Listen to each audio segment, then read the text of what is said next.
And we're back, folks, right here breaking down The Mandalorian, Season 2, Episode 3, Chapter 11, The Heiress. I've been looking forward to this one after, Chapter 10 last week, Episode 2 of Season 2. It was good, Chris. It was all right. We spoke a little bit of time talking about it. It was solid.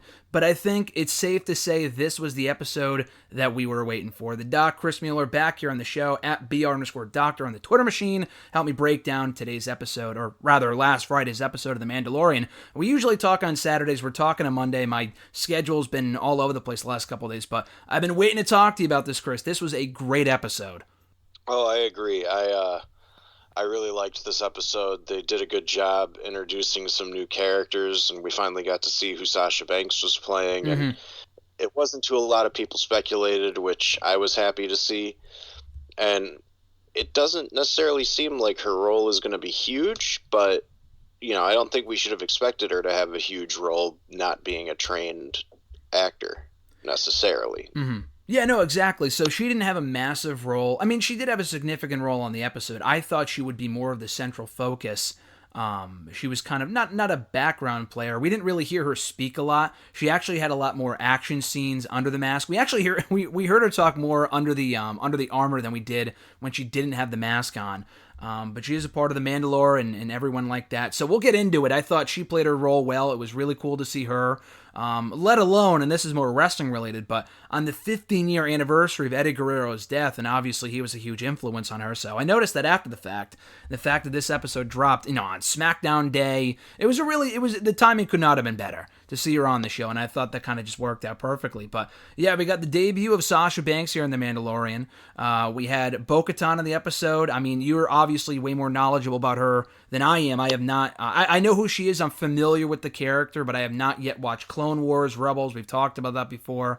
There's just a lot going on in this episode, and I just thought overall it was just a fantastic piece of business. How good of a job do you think, Chris, this episode did in kind of catching people back up to speed, getting the show back on track after last week's kind of downer of an episode? I thought this was a good one as far as both story development and the action. I really liked all the different fight scenes that we got to see. Introducing Bo-Katan the way they did was pretty cool. What's funny is, like, the actress playing her, Katie Sackhoff, I think she's supposed to be, like, the character's, I think, around 50 or something at this point, but the actress playing her is only 40 and doesn't even look 40, so it's kind of funny that she's supposed to be, I believe, roughly the same age as, I'm trying to think of another character that would have been from Rebels that would already be in this show. I don't know. I think she's around the same age as Ahsoka Tano, possibly. So when we see her later on in the series... Well, actually, next episode. Awesome. Well, we don't know if she'll be in the next episode. We just know that that's who she sent the Mandalorian to go find. Okay. Yeah, possibly. No, that's what I mean, if they want to move the story quickly, I mean, there's only 8 or 9 episodes, so hopefully it's the next episode. So Bo-Katan, you mentioned she was both in Clone Wars and Rebels, or just Rebels? I believe just Rebels. I didn't watch all of Clone Wars, but it felt like her character was being introduced in Rebels. Okay, gotcha. Was she who Sasha Banks, was that who a lot of people thought Sasha Banks would be, or who did you think Sasha Banks was supposed to be on the show? I thought she was going to be a character named Sabine Wren, who's another Mandalorian, but she's not really, like, part of the Mandalorian culture. So, like, and as we saw with this, there's kind of 2 different groups. There's the group of Mandalorians that are, like, super devout to their cause, and then there's the group that, like, they can take their helmets off, and there's a little bit looser rules with them, and it's cool to see that those 2 groups are finally clashing, because it's pretty clear the Mandalorian didn't know that there was this other side of Mandalorian culture.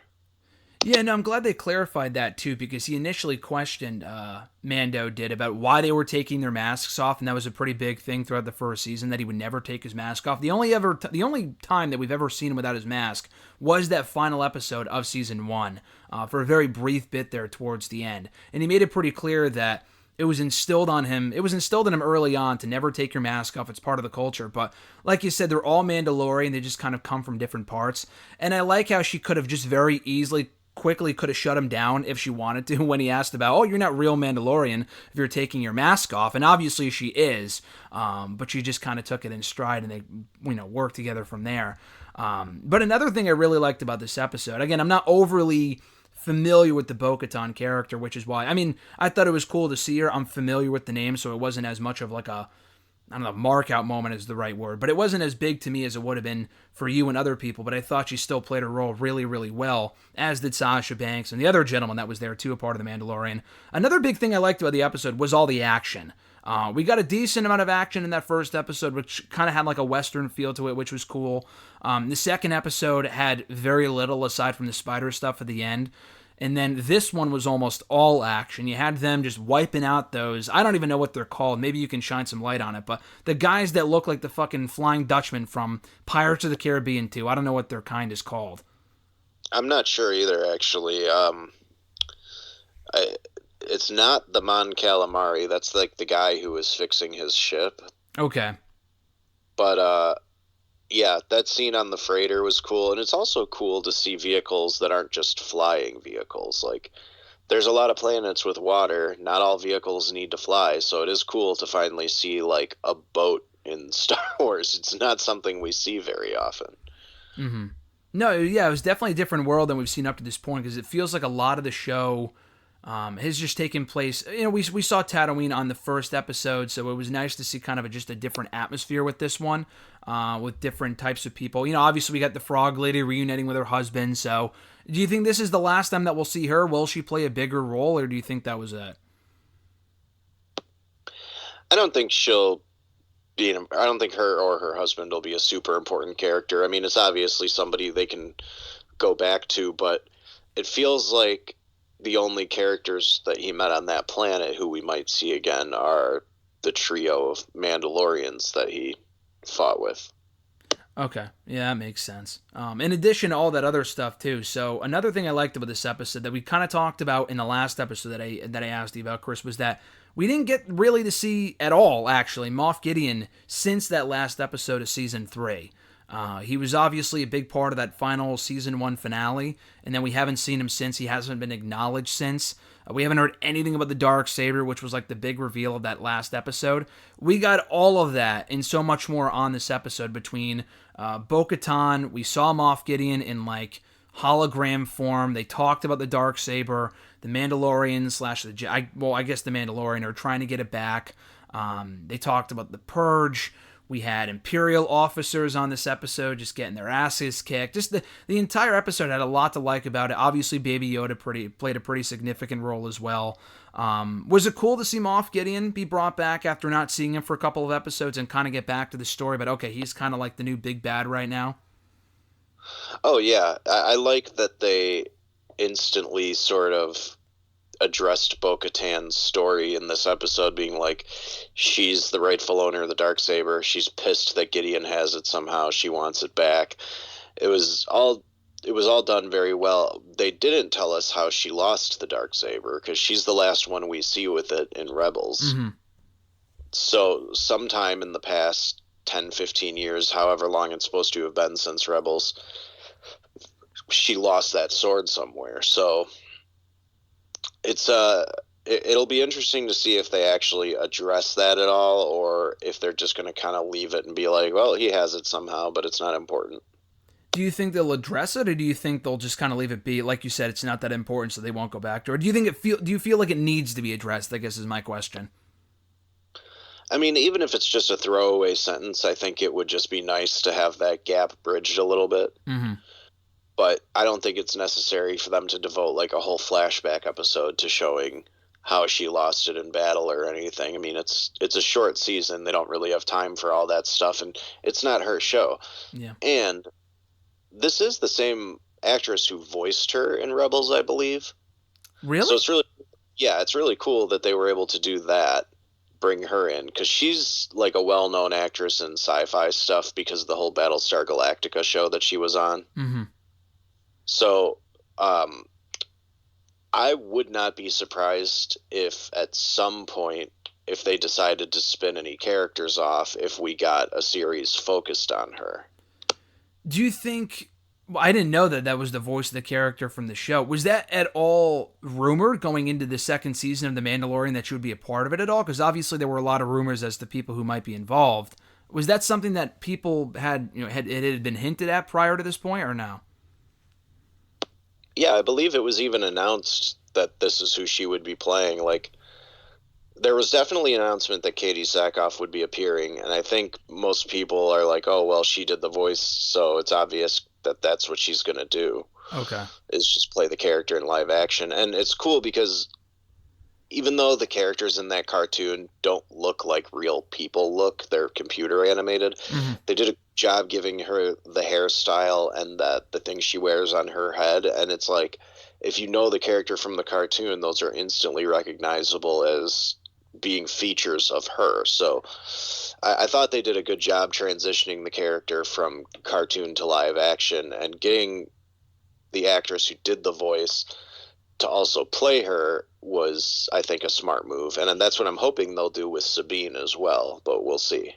Yeah, hopefully, now that we know that Sasha Banks isn't playing that character, I think that'd be pretty cool. But yeah, I think what you just said is kind of the general consensus as far as how she was received. People kind of feeling that she lived up to the expectations with her character, the way that the character was portrayed in the show. What are your expectations for Ahsoka Tano? Obviously, they not announced, but they teased that she might be in the next episode. They said her name outright at the very end of this episode. They're going to Corvus, which I believe is a new planet. A forest planet, so that's going to be interesting. But obviously we know her from Clone Wars and Rebels. She'll be in the next couple of episodes, I would assume, either if not in the next one, the one after that. As you mentioned earlier, being played by Rosario Dawson. So what are your expectations for that character of Ahsoka Tano being brought to The Mandalorian? I mean, I don't have a ton of expectations as far, because they've done so much with her character in the other two shows that I don't know if there's a lot they have to do with her. I think she's now at a point where her character can come in and help somebody else and then leave, and she doesn't have to be the main focus of the story because she's already had such a long history told through the cartoon. Do you think they're bringing her in to kill her off at any point, or like you said, just to be brought in and then just kind of go off and do her own thing still?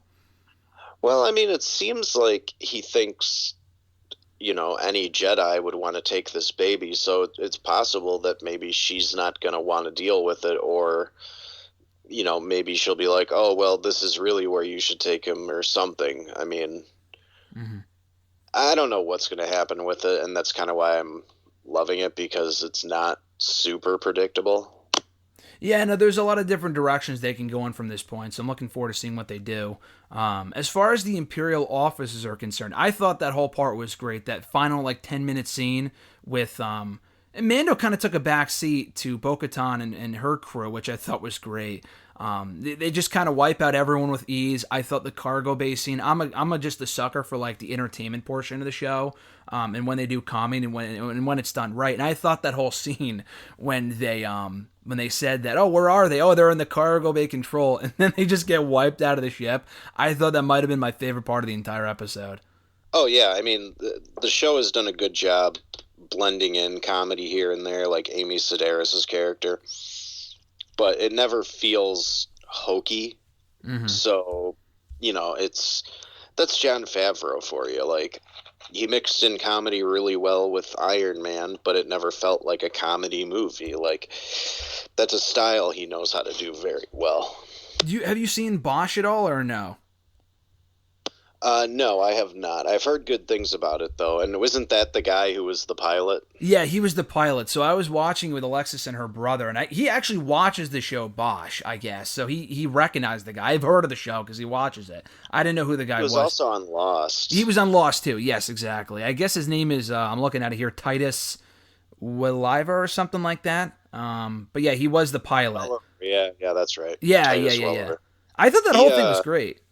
He had a funny scene in, I think it's Red 2, Red 2. where John Malkovich like kidnaps him. He's like a military guy. Okay. Malkovich kidnaps him and brings him out to a field and like pumps him full of some drug to interrogate him. Mm-hmm. And meanwhile, Bruce Willis and Mary Louise Parker are arguing in the background. That's great. I like the part that he played in this episode too, where he was, they're obviously still very dedicated to the Empire, even though it's, the Death Star had blown up, Darth Vader is gone, the Emperor is gone, but the Empire still exists. I mean, obviously this takes place before Episode 7, 8, 9, and we know it kind of exists in a different form. But they outright just say the Empire, and they mention, they have the Imperial officers on this episode. Do you think we'll be seeing more of the Imperial officers, or do you think that was kind of a one-off for this episode alone? It's tough to say because, I mean, the Empire has fallen at this point, but it seems like there's still enough of them out there with some measure of power. So, I mean, I don't mind that they bring them in every once in a while, but it's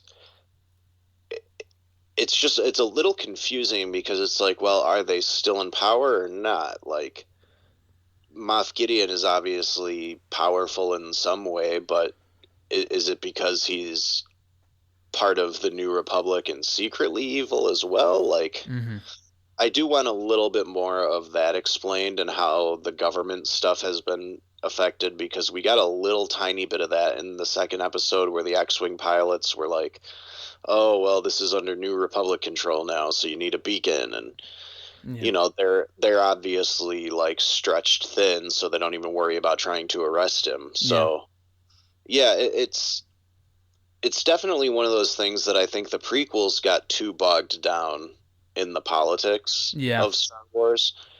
But now it feels like they're almost not going into it enough to where certain things that they say just don't make sense unless you have context. Yeah, and I'm hoping that knowing, Jon Favreau and the people, Dave Filoni and the people who have made this show up to this point, they do explain stuff, certain things come back around, they do a good job of kind of filling in those gaps. So I would assume it's being done by design, and it's not like, oh, let's bring back the Imperial officers for this one episode just because it would make for a cool scene, which it did, but I would hope at some point, whether it be in the next episode or the episode after, there are still, I think, 7 episodes to go.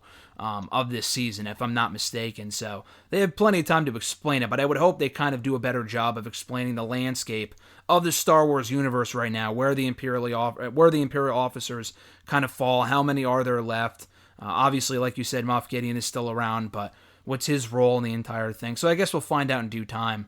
And then that pilot, I don't think they ever gave him a name. I think he was just the guy from Bosch, essentially, is what people are kind of calling him, but then he just kind of kills himself with a cyanide pill, which reminded me of that scene from the first Captain America when the guy does that after he gets apprehended by Steve Rogers at the very beginning of the movie. But that was pretty much it. There really isn't a lot to analyze from the episode. I just wanted to kind of come on here and talk about how good of an episode it was. It was action-packed, furthered a lot of stories, gave you stuff to look forward to. It's kind of like, I almost related to like a good episode of Raw, which I know is very rare nowadays, but like it's not only entertaining, but it follows up on stuff that we haven't heard about in a while, gives you compelling stories, great action, and advertises something for the week to come, that being next week. And again, I don't know, like you said before, you make a good point. I don't want to get my hopes up with Ahsoka Tano being a next week's episode. It's not confirmed, but they made it sound like she will be on the episode, which is cool. I think it's a nice mix because Bo-Katan, as far as the show is concerned, was not, so to speak, advertised in advance. She just kind of randomly popped up.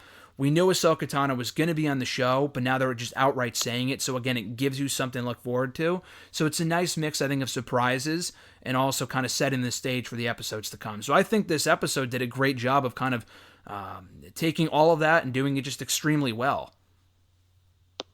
Yeah, it was definitely the strongest episode of the season so far, in my opinion. I mean, I love the first episode with Timothy Olyphant, but this one just had a little bit of everything that you want from this show.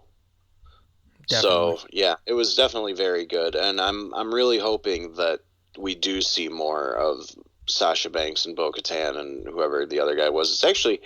It's funny. Sasha Banks' character, I'm not sure if they ever said her name, but I read it somewhere, and it's It's Koska Reeves. They did Which say it on made the me show. laugh. Yeah, Koska Reeves. They Yep. did, okay. Which made me laugh because it's like as soon as I saw that, I immediately was like, "That's kind of similar to Kona Reeves and NXT." And I don't know, it was just kind of a funny random thing to me, but That's what that reminded me of. Yeah, because I heard the name. I'm like, why does that sound familiar? So yeah, that is a little weird. They would choose that name over any other just because it sounds so similar to that. yeah, but it is what it is. They probably had that name down before they cast her or something, so Yeah, no, I'm sure probably. it's not an intentional reference. It's just a funny name. And No, for all yeah. I know, that may be a character that was introduced on one of the previous shows that I don't remember.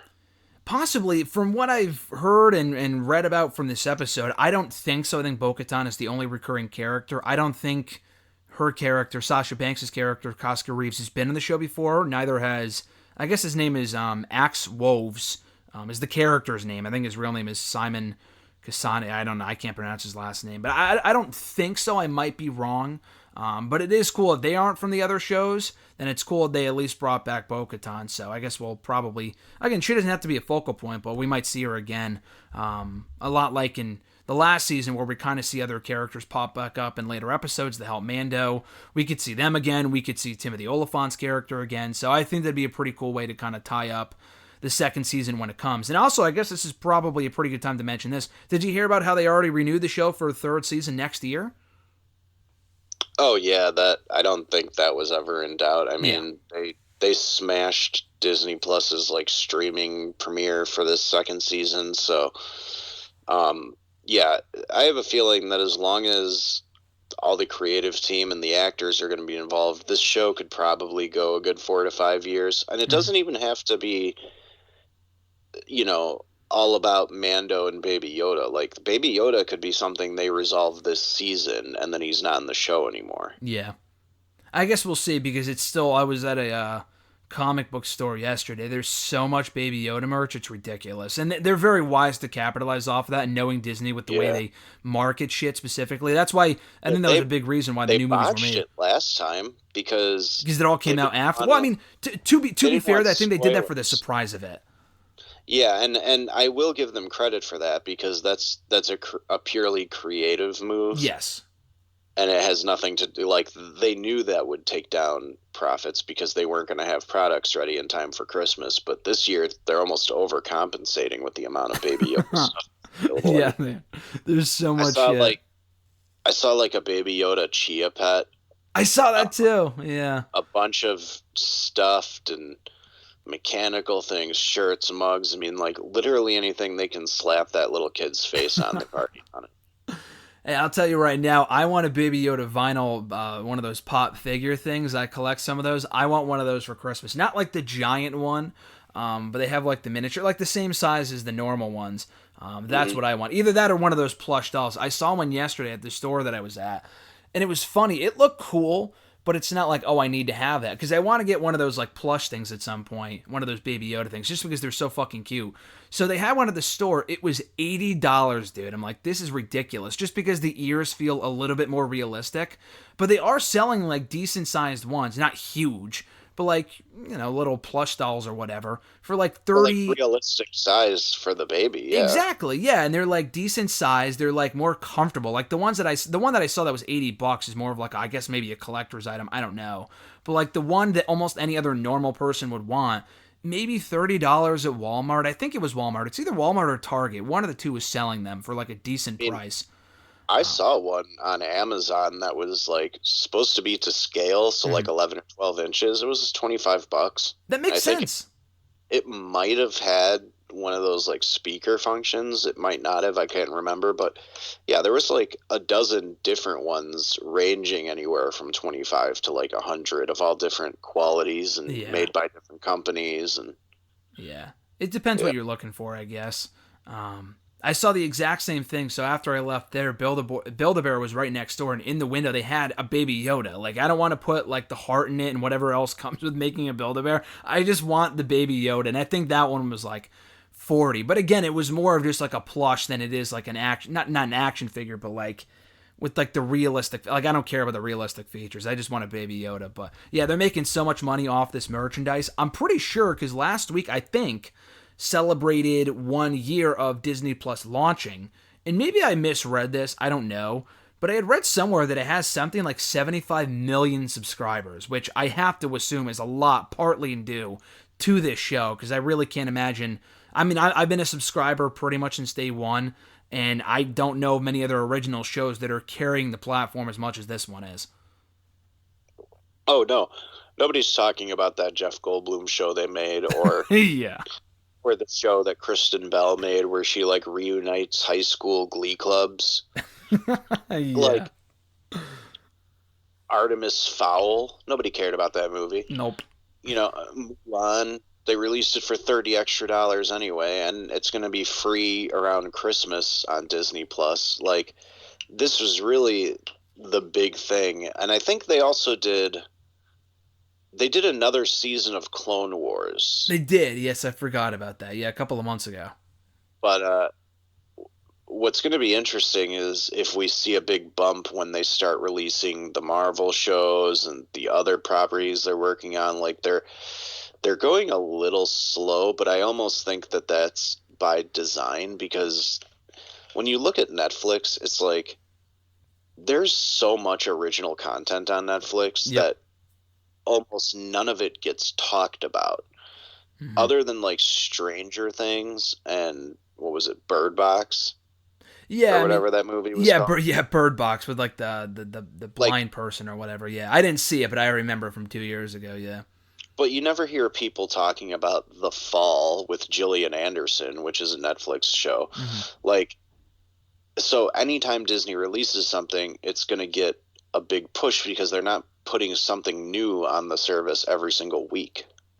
Yeah, I think it has its pros and its pros and cons. I feel like Netflix almost has too much original content because they make so much shit, and some of it just isn't really even that good because it's kind of moved away from what the platform was originally. And I'm talking like years ago when they would have more like Sundance indie films and stuff. And now it's all just like purely Netflix original films, and some are good. A lot of them are just are forgettable, or no one talks about them, or just not good at all. Disney Plus, I feel like they don't have enough original content, and the only reason why they ended up getting Artemis Fowl on there is because of the pandemic. Otherwise, it would have been in theaters. I know they uploaded Onward on there in April, and it would have been on there eventually. But again, the reason why it went up in April was because of the pandemic. Otherwise, it would have been in theaters for a lot longer than it was. I'm surprised. You mentioned the Marvel stuff. That is coming out. That's another update, too. I saw that.